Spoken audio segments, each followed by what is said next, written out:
মোটামুটি শুরু করে দিতে পারি। অনেক স্কুলই হয়তো আস্তে আস্তে জয়েন করবে। সবাই তো মাত্র স্কুল খুলেছে, আমরা জানি গরমটা এখন সেভাবেও রয়েছে এখনো।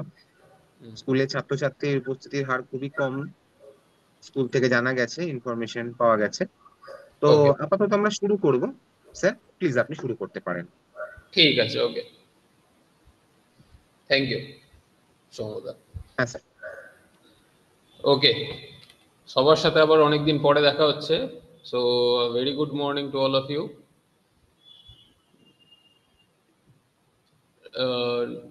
নবাবগঞ্জ বোড়াই বালিকা বিদ্যা মন্দির, চকদীপা হাই স্কুল, তোমরা আমার কথা শুনতে পাচ্ছ? একটু মাইক্রোফোন অন করে রিপ্লাই করো। চকদীপা হাই স্কুলের ছাত্রীরা সামনে এগিয়ে আসতে পারো, হ্যাঁ, সামনের বেঞ্চগুলিতে। হ্যাঁ স্যার, দেখা যাচ্ছে, ওকে, শুনতে পাচ্ছি। Thank you. Bansberia municipal high স্কুলও জয়েন করেছে। ওকে, আগের ক্লাসটা শেষ করে। Okay, so it's good to start. Okay, আমরা একটুখানি জীবনের প্রবাহমানতা নিয়ে আর একদিন দুদিন আলোচনা করব, তারপরে আমরা অন্য কিছু সিস্টেম নিয়ে, বায়োলজির অন্য অধ্যায়গুলো নিয়ে, অন্য বিষয়গুলো নিয়ে আবার একটু পরবর্তী ক্লাসগুলোতে আলোচনা করব। তো যেহেতু অনেকদিন পরে আমরা মিট করছি, তো সেই কারণে আমরা একটুখানি রিভাইজ করে নেব যে কোন বিষয়গুলো নিয়ে আমরা আলোচনা করেছিলাম। তোমাদের নিশ্চয়ই মনে আছে, আমরা লাস্ট কয়েকটি ক্লাসে মেনলি আমরা স্টার্ট করেছিলাম প্রধানত হচ্ছে গিয়ে জীবনের প্রবাহমানতা। সেই জীবনের প্রবাহমানতার চ্যাপ্টারটার মধ্যে আমরা কোষ চক্র এবং কোষ বিভাজন নিয়ে আলোচনা করছিলাম, that is cell cycle and cell division.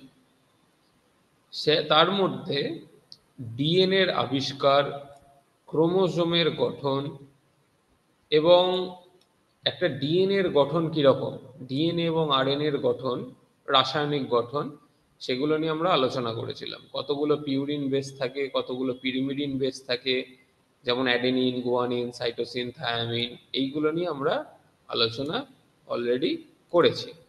এবং ডিএনএর স্ট্রাকচারটা দ্বিতন্ত্রে কিভাবে তৈরি হচ্ছে সেটা নিয়েও আলোচনা হয়েছিল।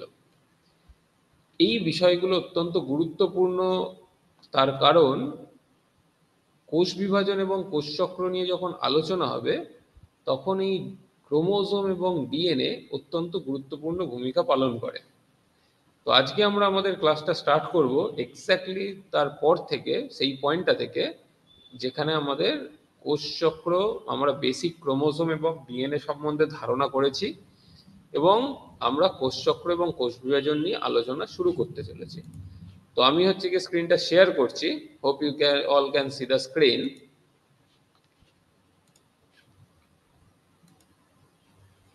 তোমরা কি স্ক্রিনটা দেখতে পাচ্ছ? এনিওয়ান প্লিজ একটু মাইক্রোফোন অন করে যদি বলো।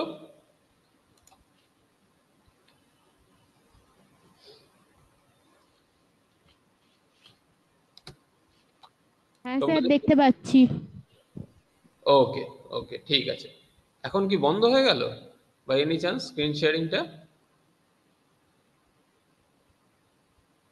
না, দেখা যাচ্ছে আশা করছি। ওকে,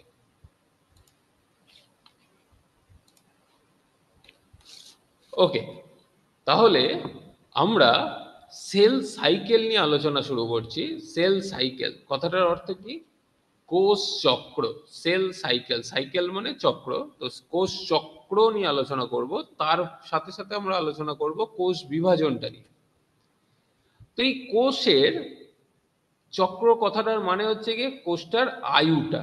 বেসিক্যালি একটা কোষ বড় হচ্ছে, বিভাজিত হচ্ছে, বিভাজনটা তার মাঝের একটা দশা, বিভাজিত হচ্ছে, হয়ে নতুন কোষ তৈরি করছে, সেই নতুন কোষ আবার বড় হচ্ছে, বিভাজিত হচ্ছে, নতুন কোষ তৈরি করছে, নতুন অপত্য কোষ তৈরি হচ্ছে।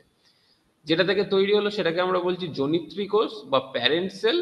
আর যে নতুন কোষটা তৈরি হচ্ছে সেগুলোকে বলা হয় অপত্য কোষ, ইংলিশে যেটাকে বলা হচ্ছে ডটার সেল। ঠিক আছে, সেল মানে কোষ। তাহলে কোষ চক্রের দশাগুলো কি কি, পরপর কি কি ঘটে? তো মূলত কোষচক্র, এটা তোমরা খাতায় লিখে নিতে পারো, দুটো দশায় বিভক্ত। একটাকে বলা হয় ইন্টারফেজ আর দ্বিতীয়টাকে বলা হয় মাইটোটিক ফেজ। ইন্টারফেজ বা অন্তর্বর্তী দশা একটা, আর একটা হচ্ছে কি মাইটোটিক বা এম ফেজ, যেটাকে আবার বিভাজন দশাও বলা হয় একটা হচ্ছে। তাহলে এই অন্তর্বর্তী দশাটা কি? যে সময়তে কোনো বিভাজন হচ্ছে না, জাস্ট কোষের বৃদ্ধি ঘটছে। সেই দশাটা আবার তিনটে দশায়, তিনটে ভাগে বিভক্ত, তিনটে ফেজে পরপর।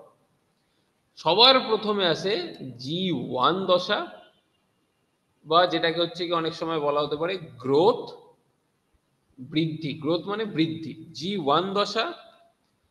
2 নম্বর, তারপরে গ্রোথ 1 শেষ হয়ে যাওয়ার পরে যে দশাটায় ঢোকে সেটা হচ্ছে গিয়ে এস দশা, ইন্টারফেসের দ্বিতীয় দশা, এটা হচ্ছে এস দশা, যেটাকে বলা হয় বেসিক্যালি সিনথেসিস। সিনথেসিস বা সংশ্লেষ।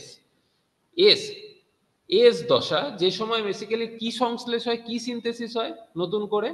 এই সময়তে প্রধানত হচ্ছে গিয়ে ক্রোমোজোম বিভাজিত হয়। ওই নতুন মানে ক্রোমোজোম বিভাজিত হয় না, ক্রোমোজোমের ডুপ্লিকেশন ঘটে রেপ্লিকেশন নামক একটি পদ্ধতির মাধ্যমে। মানে ডিএনএ থেকে ডিএনএ তৈরি হয় রেপ্লিকেশনের দ্বারা। সেটা হচ্ছে গিয়ে এস দশায়, সংশ্লেষ দশায়। আমরা আলোচনা করবো এগুলো নিয়ে। আর সংশ্লেষ দশা, এস দশা শেষ হয়ে গেলেই আবার কিছুটা কোষটার বৃদ্ধি হয়। সেটা হচ্ছে গিয়ে দেখতে গেলে 3 নম্বর, যেটাকে বলা হয় গ্রোথ 2। তাহলে গ্রোথ একবার বৃদ্ধি হলো, আবার কিছু জিনিস তৈরি হলো, আবার কোষটা বাকি বৃদ্ধিটা হলো। যেই বৃদ্ধি হয়ে একটা কোষ পরিণত হয়ে যায় এবং কোষের মধ্যে দেখে যে সমস্ত উপাদান যথেষ্ট পরিমাণে রয়েছে, যথেষ্ট পরিমাণে ডিএনএ রয়েছে বিভাজিত হওয়ার মতো, কোষের মধ্যে কোষাঙ্গাণুগুলো পর্যাপ্ত পরিমাণে রয়েছে, প্রপার নিউট্রিশন রয়েছে, তখন কোষ হচ্ছে গিয়ে বিভাজনের মধ্যে যেতে পারে। যদি কোনো একটা ফেজ এখানে, যদি G1 বা এস বা G2, যে কোনো একটা দশাতে যদি কোনো ভুল বা ত্রুটি হয়ে থাকে পদ্ধতিটায়, তাহলে কিন্তু সেটা বিভাজন পদ্ধতিতে নাও ঢুকতে পারে। কোষ যদি দেখে যে সেখানে একটা এমন ত্রুটি রয়েছে যে ত্রুটিটা পরবর্তী কোষে যাওয়া উচিত নয়, তাহলে কোষটা বৃদ্ধি পেল এবং কোষটা হয়তো মৃত্যুর দিকে চলে যাবে। সে কিন্তু বিভাজিত হয়ে সেই ভুলটাকে নতুন কোষগুলোর মধ্যে সঞ্চারিত করবে না। যদি তা সত্ত্বেও এত বড় মেকানিজম থাকার পরেও যদি সেই ভুলটা, ত্রুটিটা হচ্ছে গিয়ে সঞ্চারিত হয়, তখনই কিন্তু বিভিন্ন প্রকার রোগের সৃষ্টি হতে পারে। খুব সহজভাবে বললে, যে পদ্ধতিটাকে বলা হয়, বেসিক্যালি আমি যেটাকে বলার চেষ্টা করছি সেটা হচ্ছে মিউটেশন। তোমরা হয়তো বিভিন্ন সিনেমার দ্বারা, হয়তো হিন্দি সিনেমাতে, কখনো কখনো বাংলা সিনেমাতে ওই ধরনের সিচুয়েশন এসেছে কিনা আমার খেয়াল নেই, কিন্তু হলিউডের কিছু ইংলিশ মুভিতে সেখানে কিন্তু তোমরা দেখেছো বা দেখে থাকবে যে মিউটেশন নামক কথাটি এসেছে। তোমরা কি স্ক্রিনটা দেখতে পাচ্ছ এবং আমার কথা শুনতে পাচ্ছ? কোন একটি স্কুলে একটু রেসপন্ড করো। যেহেতু অনেকদিন পরে ক্লাসটা হচ্ছে, আমি তাই একটুখানি মাঝখানে নক করছি। এনিওয়ান?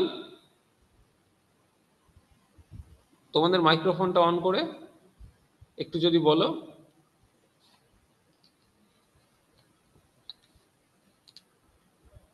Anyone please?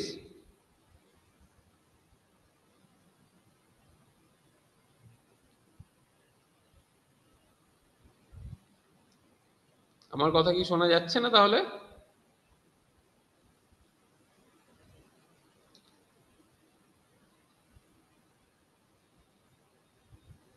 স্যার, আপনার কথা শোনা তো যাচ্ছে। স্টুডেন্টদেরকে বলবো তোমরা মাইক্রোফোনটাকে হাতের কাছে, একজন ফার্স্ট বেঞ্চে না কেউ নিয়ে একটা থাকো। এটা কিন্তু একটা communicative class, one type of. Sir এক সাইডে বলছেন, তোমাদের অ্যাটলিস্ট ইয়েস নো রেসপন্স কিছু একটু তুলে বলতে হবে। তোমরা এই হেজিটেশন বা এই শাইনেস থেকে একটু বেরো এবারে। আমরা অনেকদিন হলো ক্লাস করছি, কিন্তু তোমাদের মধ্যে এই ব্যাপারগুলো কিন্তু গ্রো আপ হচ্ছে না, আমরা দেখছি। আমরা কিন্তু চাই তোমরা কথা বলো। তোমরা এগিয়ে এসে অন্তত ফার্স্ট বেঞ্চে যে থাকে, তা অন্তত আমি টিচার যারা আছেন এখানে ক্লাসে তাদেরকে বলবো অন্তত ফার্স্ট বেঞ্চে একজনকে মাইক্রোফোনটা দিয়ে রাখুন। অ্যাটলিস্ট অন করে রেসপন্স করতে হবে কিন্তু। Response is very must for this class. আমি আবার সব স্কুলকে বলছি, স্যার পড়াচ্ছেন, স্যারের একটা ইন্টারেস্ট রয়েছেন, স্যার তোমাদের জানতে চাইছেন, অ্যাটলিস্ট শুনতে পাচ্ছ কিনা সেটুকু তো ফোন তুলে বলতে হবে। কোনো লজ্জা পাওয়ার কোনো ব্যাপার নয় এটা, নর্মাল জিনিস। এটা উল্টে তোমরা যেরকম কিছু বলছো না তখন সেটা বরং খারাপ দেখাচ্ছে। যে কি রে বাবা, স্যার এত করে বলছেন কেউ কিছু রেসপন্স করছে না, আদেও কি এরা বাংলা বুঝছে? তো জানে তো জীবন বিজ্ঞান কাকে বলে, না কি পড়ছেন কি না পড়ছেন? এগুলো কিন্তু যেটা জিনিস অন্যরকম যে মেসেজ যাচ্ছে। তোমাদের এই ক্লাসের ভিডিও গুলো ভাবো তোমরা ইন্টারনেটে আমরা পুরোপুরি এটা ওয়েবসাইটে দিই, তারাও তো তোমাদের স্কুল এবং তোমাদের সম্পর্কে কি ভাববে? যে এই দেখো এইসব স্কুলগুলো কোনো কথাই বলতে জানে না, এরা কোনো কিছু বলেই না, তারাও তো উল্টে হাসবে। এখন যে তোমরা হাসছো, তারা হাসবে দেখে তোমাদের। তো এইভাবে নিজের স্কুল আর নিজেদের একটাকে নষ্ট করতে দিও না। স্যার অনেক মূল্যবান সময় জোগাড় করে আমরা আমাদের মাস্টারমশাইদেরকে জোগাড় করি, তারা এনা ইউনিভার্সিটির এই ক্লাসগুলোকে করে তোমাদেরকে পড়ান। তো তাদের একটা মিনিমাম রেসপন্সিবিলিটি তো তোমাদের দিতে হবে। হাত তুলে রেসপন্স করো। একজন মাইক্রোফোন আমরা সবসময় সাপোর্ট দিই, টেকনিক্যাল মাইক্রোফোনটা ফার্স্ট বেঞ্চে যে বসে তার হাতে দিয়ে রাখতে হবে। আমি স্কুল কর্তৃপক্ষকেও বলছি কিন্তু, ফার্স্ট বেঞ্চে দিয়ে রাখুন, তারা বলবে, রেসপন্স করবে। It's a very common thing, এটাকে একদম অ্যাভয়েড করা যাবে না। আশা করি সকলের কাছে ক্লিয়ার হচ্ছে আস্তে আস্তে ব্যাপারটা। স্যার প্লিজ কন্টিনিউ, আপনার শুনতে পাচ্ছি স্যার আমরা। ওকে ওকে, থ্যাংক ইউ। তো এক্স্যাক্টলি, অনেক সময় কি হয়, আমরা তো চোখের সামনে তোমাদেরকে দেখতে পাচ্ছি না, তো তার ফলে কি হয়, আমরা বা আমি বুঝতে পারছি না যে তোমরা আদৌ সেটা দেখতে পাচ্ছ বা শুনতে পাচ্ছ কিনা। অনেক সময় ইন্টারনেটের সমস্যার কারণে হয়তো ডিসকানেক্ট হয়ে গেছে, অথচ আমি এদিকে বলে যাচ্ছি কিন্তু হয়তো লাইনটা ডিসকানেক্ট হয়ে গেছে।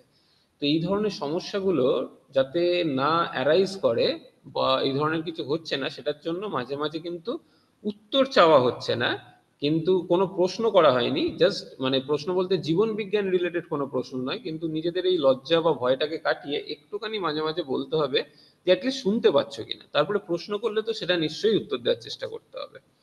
তো এটার মানে এই নয় যে এখন আমি যদি উত্তর দিই মানে পরের, তার মানে জেনে গেল যে মাইক্রোফোনটা কাজ করছে এবং আমাকে পরবর্তী কোশ্চেনগুলো হয়তো আমাকে কাছেই আসতে চলেছে, এরকমও ভাবার কোনো কারণ নেই। তো সেই কারণে ভয় পেয়ে উত্তর দিচ্ছ না সেটাও যেন না হয়, জাস্ট শুনতে পাচ্ছ কিনা একটু মাঝে সাঝে বলো। ঠিক আছে? ওকে। তো ওকে, তো আমরা যেটা আলোচনা করছিলাম, জিটা, G1 S G2, যেটাকে বেসিক্যালি হচ্ছে গিয়ে গ্রোথ দশা বা কখনো কখনো হচ্ছে কি দেখবে গ্যাপ দশাও বলা হয়। এস ফর সিনথেসিস, সেখান থেকে সংশ্লেষ দশা। আবার কিছুটা গ্যাপ, যে সময়তে গ্রোথ হচ্ছে, তো দুটোই ইউজ করা হয়, গ্যাপ দশা বা গ্রোথ দশা। গ্যাপ মানে কি সেই সময় কিছুই হচ্ছে না, হচ্ছে কি হচ্ছে না, কোষের বৃদ্ধি ঘটছে। তো এইগুলো হয়ে গেলেই কোষ যখন দেখলো যে সেখানে কোনো ভুল ত্রুটি নেই, তাহলে কোষ তখন কি করে, এবং যথেষ্ট পরিমাণে ম্যাচিওর হয়ে গেছে কোষটা, তখন কোষ বিভাজনের মধ্যে যায়। সেই বিভাজন দশাটা আবার দুটো ভাগে বিভক্ত, একটাকে বলা হয় ক্যারিওকাইনেসিস আর একটাকে বলা হয় সাইটোকাইনেসিস। এই কাইনেসিস কথাটার মানে হচ্ছে গিয়ে বেসিক্যালি বিভাজন। এটা হচ্ছে গিয়ে বিভাজন, বেসিক্যালি কাইনেসিস। তো এই কাইনেসিসটা হচ্ছে বিভাজন। ঠিক আছে? এখানেও দেখো ক্যারিওকাইনেসিস রয়েছে, এখানেও দেখো সাইটোর পরে কাইনেসিস রয়েছে, এখানেও কাইনেসিস, এখানেও কাইনেসিস, মানে বিভাজন। তাহলে এবারে তাহলে দুটো শব্দ মানে বুঝতে হবে, এই ক্যারিও কথাটার থেকে কি বোঝাচ্ছে আর একটা সাইটো কথাটা থেকে কি বোঝাচ্ছে। খুব সহজ, সাইটো কথাটা তোমরা অনেকবার শুনেছো, সেটা আর কিছুই নয়, সাইটো থেকেই কিন্তু আসছে সাইটোপ্লাজম। তাহলে সাইটোকাইনেসিস কি বলছে? সাইটোকাইনেসিস হচ্ছে যেখানে সাইটোপ্লাজমটা বিভাজিত হবে। কোষের সাইটোপ্লাজম, কোষ পর্দার মধ্যে যে একটা জেলির মতো একটা অর্ধতরল যে পদার্থ থাকছে, যে সিম্পল সাইটোপ্লাজম, যার মধ্যে নিউক্লিয়াস রয়েছে, যার মধ্যে কোষাঙ্গাণুগুলো রয়েছে, সেই সাইটোপ্লাজম যখন বিভাজিত হচ্ছে সেটাকে বলছে সাইটোকাইনেসিস। তাহলে ক্যারিওকাইনেসিস কোনটা? একটা কোষ বিভাজনের সময় আর কোন অঙ্গাণুটা হচ্ছে কি বিভাজিত হয়? সেটা হচ্ছে নিউক্লিয়াস। কি বিভাজিত হয়? নিউক্লিয়াস বিভাজিত হয়। তাহলে হচ্ছে কি এটাকে নিউক্লিয় বিভাজন বলা হয়ে থাকে, যেটা হচ্ছে কি ক্যারিওকাইনেসিস। অন্যান্য কোষ অঙ্গাণুগুলো কিন্তু বিভাজিত হয় না, তারা সমপরিমাণে, অলমোস্ট সমপরিমাণে দুটো কোষের মধ্যে, মানে মাইটোকন্ড্রিয়া হয়তো জনিত্রী কোষটাতে 4টে ছিল, নতুন অপত্য কোষটাতে, নতুনটাতে 2টো গেল, ওই দিকের একটা নতুন কোষটাতে 2টো গেল। এরকম নয় যে সেই মাইটোকন্ড্রিয়াটা কিন্তু বিভাজিত হয়ে হচ্ছে গিয়ে সেই কোষ বিভাজনের দশাতে ভাগ হলো, সংখ্যায় ভাগ হলো, কিন্তু তার যে আকার আয়তন ছিল সেখান থেকে ভাগ কিন্তু হচ্ছে না। কিন্তু নিউক্লিয়াসের ক্ষেত্রে কিন্তু সেই ঘটনাটা ঘটছে। নিউক্লিয়াস কিন্তু দুটো নতুন কোষের মধ্যে যাওয়ার জন্য নিউক্লিয়াস কিন্তু বিভাজিত হয়। এই মাইটোটিক ফেজ বা এম ফেজটাকেই বেসিক্যালি বলা হচ্ছে সেল ডিভিশনের ফেজ, যেখানে কোষ বিভাজনের দশা বলতে যেটা বোঝায় সেটা হচ্ছে মাইটোটিক ফেজ বা এম ফেজ, যেটা দুটো ভাগে বিভক্ত, একটা হচ্ছে ক্যারিওকাইনেসিস আর একটা হচ্ছে সাইটোকাইনেসিস। তাহলে এই ক্যারিওকাইনেসিসটা, যে কোষ মধ্যে নিউক্লিয়াসটা বিভাজিত হবে, সেই ক্যারিওকাইনেসিস আবার 4টে দশায় পরপর ফেজ বাই ফেজে যায়। প্রথমটা হচ্ছে প্রফেজ। প্রফেজ শেষ হলে সেটা চলে যায় মেটাফেজ দশায়। মেটাফেজ দশার পরবর্তী দশা হলো অ্যানাফেজ দশা। অ্যানাফেজ দশার পরবর্তী দশা হচ্ছে গিয়ে টেলোফেজ দশা। এবং এইখানে টেলোফেজ দশাতে কি হলো, নতুন দুটো, মানে এখানে একটা শুরু হচ্ছে নিউক্লিয়াসটার বিভাজন, এই পুরো দশাটার মধ্যে দিয়ে যেতে যেতে এখানে আমরা কি পাচ্ছি, দুটো নিউক্লিয়াস পেয়ে যাচ্ছি। সেই দুটো নিউক্লিয়াস কোথায় রয়েছে, একটা কোষের মধ্যেই থাকে। তাহলে সাইটোকাইনেসিসে কি হচ্ছে, সাইটোকাইনেসিসে এই সাইটোপ্লাজমটা বিভাজিত হয়ে মাঝ বরাবর দুটো নতুন অপত্য কোষ তৈরি করছে, যার মধ্যে নতুন নতুন দুটো নিউক্লিয়াস রয়েছে, এবং অবভিয়াসলি আদার কোষ অঙ্গাণুগুলো হচ্ছে গিয়ে থাকছে, মাইটোকন্ড্রিয়া থাকছে, গলগি বডি থাকছে, এন্ডোপ্লাজমিক রেটিকুলাম থাকছে, এইগুলো থাকছে। তাহলে একটা আমার অপত্য কোষ থেকে, আমার হচ্ছে গিয়ে একটা জনিত্রী কোষ থেকে অনেকগুলো অপত্য কোষ তৈরি হলো। তো এটাকেই যদি দেখা হয়, আমরা প্রথমে কোষ চক্রটাকে আরেকবার দেখে নিই ভালো করে। সেই কারণে যেহেতু এই ঘটনাটা কন্টিনিউয়াসলি ঘটছে, এইটাকে একটা সাইকেল বলা হয়। চক্র কেন বলা হচ্ছে, দেখো, G1, তার পরবর্তীতে হচ্ছে গিয়ে সিনথেসিস দশা হলো, তার পরবর্তীতে G2 দশা, সেই G2 দশাটা হচ্ছে গিয়ে এম দশায় গিয়ে কোষ নিউক্লিয়াস বিভাজন হলো, সাইটোপ্লাজম বিভাজন হলো, সেটা হওয়ার পরে যে নতুন অপত্য কোষ তৈরি হলো, সে আবার নতুন করে হচ্ছে গিয়ে বৃদ্ধি হবে, তার সে আবার বড় হতে থাকবে। একটা চারাগাছ যেমন বড় হয়, একটা শিশু যেমন বড় হয়, সেরকম কোষগুলো কিন্তু আমাদের শরীরে, প্রাণীদেহের শরীরে, উদ্ভিদের শরীরে কিন্তু এইভাবে বিভাজিত হচ্ছে। এবারে আমি একটা কথা বলেছিলাম যে ভুল হচ্ছে কিনা সেটাকে নির্ধারণ করে কোষ। কোষ বিভাজন কোন কোন কোষে হয়, আমাদের ত্বকের কোষে হচ্ছে, আমাদের শরীরে যে বিভিন্ন ধরনের কোষ রয়েছে বিভিন্ন অঙ্গগুলোতে, যেমন আমাদের থাইরয়েড গ্রন্থিতে রয়েছে, আমাদের কিডনিতে রয়েছে, আমাদের যেমন হচ্ছে কি যকৃতে রয়েছে হেপাটোসাইট কোষ, এই প্রত্যেকটা কোষই কিন্তু হচ্ছে কি বিভাজিত হচ্ছে, বিভাজিত হয়ে তাদের আয়ু শেষ হয়ে আসছে, তারা হচ্ছে কি নতুন কোষ তৈরি করছে।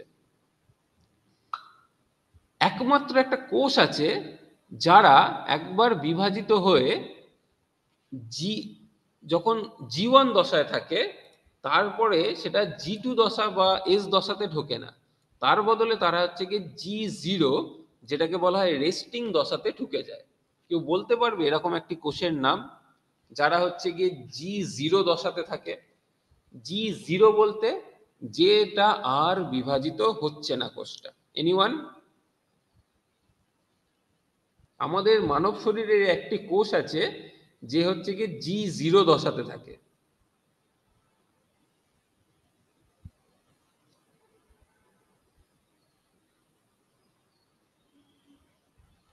এনিওয়ান?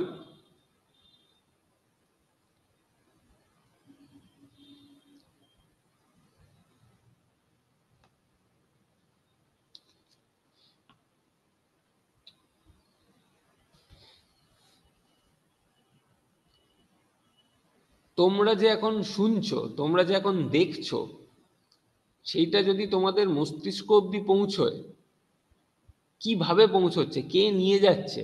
এনিওয়ান? তোমরা যে এখন ক্লাসের মধ্যে বসে রয়েছো, একটা স্ক্রিন দেখছো, তোমাদের চোখ সেই ইনফরমেশনটা কালেক্ট করছে, কালেক্ট করার পরে চোখ সেটাকে হচ্ছে মস্তিষ্কে প্রেরণ করছে, বা তোমরা কান দিয়ে যেটা শুনছো সেই খবরটা হচ্ছে গিয়ে একটা নির্দিষ্ট রাস্তা দিয়ে হচ্ছে গিয়ে, হ্যালো, হ্যাঁ ইয়েস, গো হেড। স্নায়ুকোষ। স্নায়ুকোষ, কারেক্ট। নিউরন বা স্নায়ুকোষ। স্নায়ুকোষ হচ্ছে গিয়ে কখনো আর বিভাজিত হয় না। স্নায়ুকোষ হচ্ছে গিয়ে G0 দশাতে থাকে সব সময়।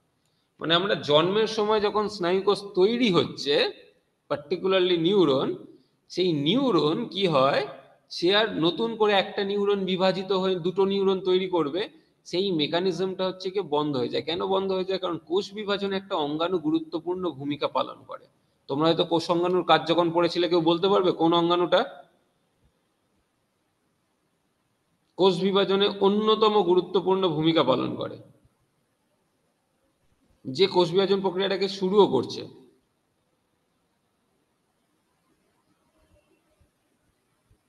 সেন্ট্রোজোম। নিউক্লিয়াসের ওপরে অনেকটা তারার মতো তোমরা ছবি আঁকতে, সেন্ট্রোজোম। তো সেটা কি করে, সেইটা হচ্ছে গিয়ে কোষের ভেতর থেকে চলে যায়, হারিয়ে যায় ওই অঙ্গাণুটা। তো তার ফলে কি হয়, সেই যে ইনিশিয়েট করবে বিভাজনটাকে, সেই ইনিশিয়েশনটা বা কোষ বিভাজনটা হয় না। তো সেটা অনেকটাই, মানে খুবই সিম্পল ওয়ার্ডে বলছি, তো সেটা হচ্ছে কি হয়, G0 দশাতেই থেকে যায়। তার ফলে কি হয়, তোমরা অনেক সময় দেখবে বা অনেক সময় শুনেছো যে অনেক সময় অনেক কারোর কারোর প্যারালিসিস হয়ে গেছে। এই প্যারালিসিস কথাটার মানেটা কি?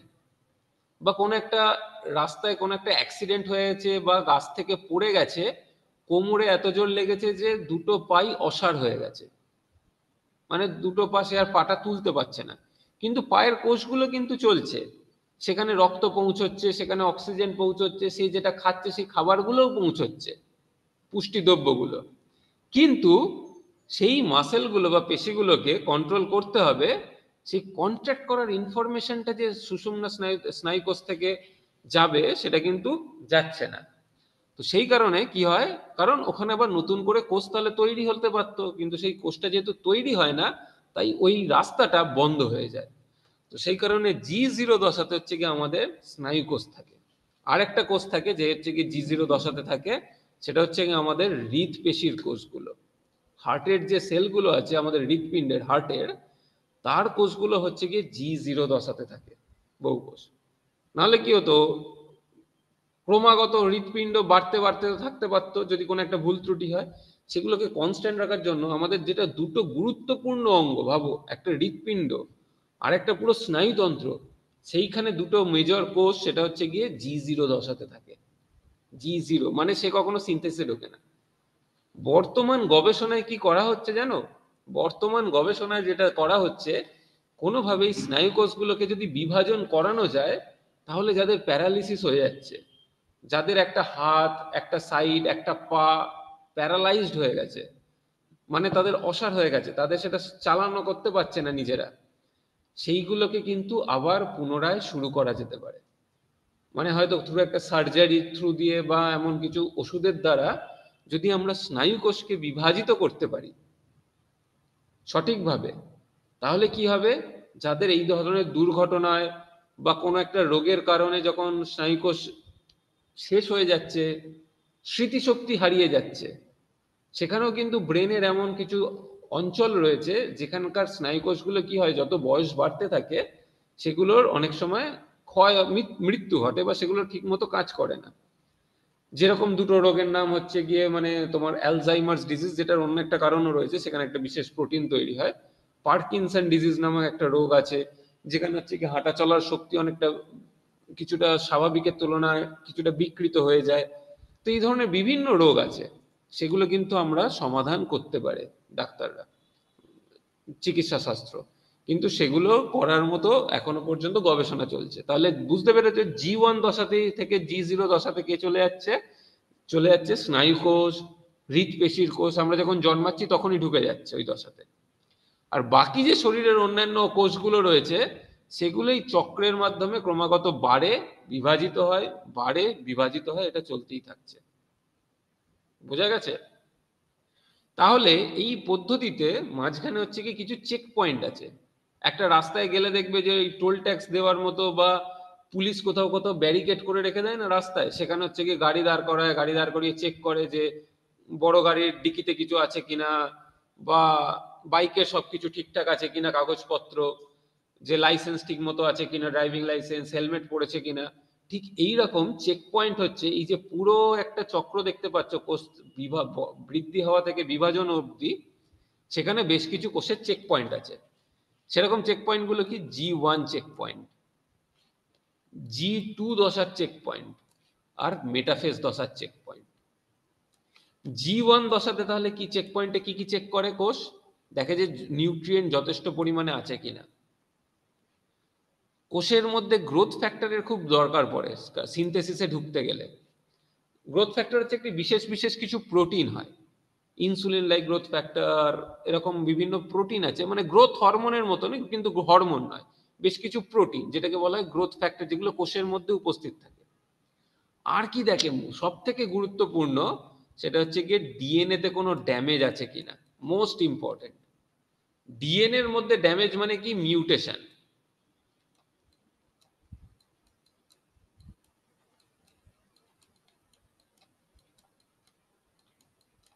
কোনো মিউটেশন হয়েছে কিনা ডিএনএ তে। মিউটেটেড ডিএনএ এর মধ্যে যদি কোনো মিউটেশন হয়ে থাকে, তাহলে কোষ কিন্তু ডিসাইড করবে যে আমি আদৌ সিনথেসিস দশায় যাব কি যাব না। কারণ সিনথেসিস দশায় কি হবে, ডিএনএ থেকে নতুন ডিএনএ তৈরি হবে, ডিএনএ থেকে কি হবে, নতুন ডিএনএ তৈরি হবে। এই ডিএনএ থেকে ডিএনএ তৈরি হওয়ার সময় যদি এখানে একটা কোনো ডিএনএ ভুল থেকে থাকে, সেই ভুলটা কিন্তু আরো বৃদ্ধি পেয়ে যাবে এস দশাতে। তাই কোষ বারবার চেক করে যে কোনো ভুল ত্রুটি আছে কিনা। এটা গেল G1 চেক পয়েন্ট। তাহলে কি এখানে ডিএনএ তৈরি হয়ে গেল এস দশাতে। ডিএনএ একটা, মানে পুরো ডিএনএটা আমাদের যতগুলো ডিএনএ রয়েছে আমাদের ক্রোমোজোম, সেটা ডুপ্লিকেট হয়ে গেল। এন থেকে 2, মানে 2n-টা হচ্ছে কি এনটা বেড়ে গেল। তাহলে G2 চেক পয়েন্টে কি হয়, কোষ চেক করে যে কোষের সাইজটা ঠিক মতো হয়েছে কিনা, মানে বড় হয়েছে কিনা, যাতে ওটা দুটো ভাগে বিভক্ত হতে পারে। তার মধ্যে কোষের বৃদ্ধি হয়েছে কিনা সেটা কিভাবে ডিটারমাইন করে কোষ, তার মধ্যে যথেষ্ট পরিমাণে সাইটোপ্লাজম আছে কিনা, যথেষ্ট পরিমাণে অন্যান্য কোষাঙ্গাণুগুলো আছে কিনা, যেমন মাইটোকন্ড্রিয়া, রাইবোজোম, এন্ডোপ্লাজমিক রেটিকিউলাম, এই কোষাঙ্গাণুগুলো ঠিকঠাক পরিমাণে রয়েছে কিনা। আর ডিএনএ রেপ্লিকেশন যেটা হয়েছিল, ডিএনএ থেকে ডিএনএ তৈরি হয়েছিল, সেই তৈরিটা ঠিক মতো হয়েছে কিনা, এইগুলো চেক করে। আর মেটাফেজ দশায় চেক করে যে ক্রোমোজোমে স্পিন্ডেল অ্যাটাচমেন্ট হয়েছে কিনা। এই স্পিন্ডেল অ্যাটাচমেন্ট আমরা নেক্সট দিনকে আলোচনা করব, আমি আজকে আর আলোচনা করছি না, কারণ স্পিন্ডেল ফাইবার কি সেটা আমাদের আগে একটু বুঝতে হবে। সেই কারণে জাস্ট মনে রাখো যে ক্রোমোজোমের স্পিন্ডেল অ্যাটাচমেন্ট, স্পিন্ডেল ফাইবার নামক একটা তন্তু হয়, স্পিন্ডেল ফাইবার তন্তু, সেটা হচ্ছে গিয়ে কোষ বিভাজনে একটা গুরুত্বপূর্ণ ভূমিকা পালন করে। সেটা নিয়ে আমরা মেটাফেজ চেক পয়েন্টটা পরের দিনকে আলোচনা করব, ঠিক আছে। ডিএনএ থেকে ডিএনএ সিনথেসিস কি বলা হচ্ছিল, যেটা আমরা তোমরা এখানে মাত্র ছবিতে দেখতে পাচ্ছ, ডিএনএ থেকে ডিএনএ, এটা এস দশায় হয়, ঠিক আছে। আর G2 দশাতে কি হয়, ডাবল চেক করে। কারণ এখানে ডাবল চেক কথাটা কেন আসছে, ডাবল চেক কথাটা তখনই আসছে কারণ এখানে একবার চেক হয়েছে আর এখানে দ্বিতীয়বার চেক হচ্ছে। তাই ডাবল চেক, যে ক্রোমোজোম যেটা ডুপ্লিকেট হয়েছে সেখানে কোনো এরার আছে কিনা। এরার মানে ত্রুটি, ভুল ত্রুটি, error, see for error, error আছে কিনা। যেটাকে কি করতে পারে কোষ, চেষ্টা করতে পারে রিপেয়ার। যদি রিপেয়ার করা সম্ভব হয় সেটাকে রিপেয়ার করবে। যদি রিপেয়ার করা সম্ভব নয় এবং সেই ভুলটা ধরা পড়েছে, তাহলে কিন্তু হয়তো মেটাফেজ দশাতে কোষ বিভাজনটা যাবে না, মানে কোষ বিভাজিত হবে না, সেরকমও হতে পারে, ঠিক আছে। তো আজকের মতো এই পর্যন্তই। নেক্সট দিনকে আমরা কোষ বিভাজনটা নিয়ে মেনলি আলোচনা করব। আর কোষ চক্র নিয়ে কারোর কোনো জিজ্ঞাসা আছে? Any questions, any doubt? Any questions, any doubt from কোষ বিভাজন?